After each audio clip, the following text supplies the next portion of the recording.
Ada satu syarikat Israel sebenarnya dah mendarat di Malaysia sejak tahun 2005. Betul.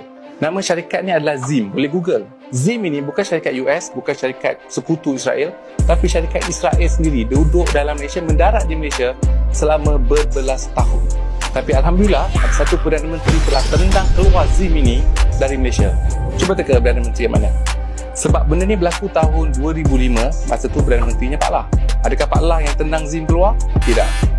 Adakah Najib yang tendang Zim ni keluar dari Malaysia? Pun tidak. Adakah Mahathir yang tendang? Pun tidak.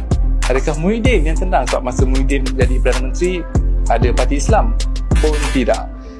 Datuk Seri Ismail Sabri? Pun tidak. Dan Perdana Menteri yang tendang Zim ni keluar dari Malaysia adalah Perdana Menteri ke-10, Datuk Seri Anwar Ibrahim. Ini faktanya.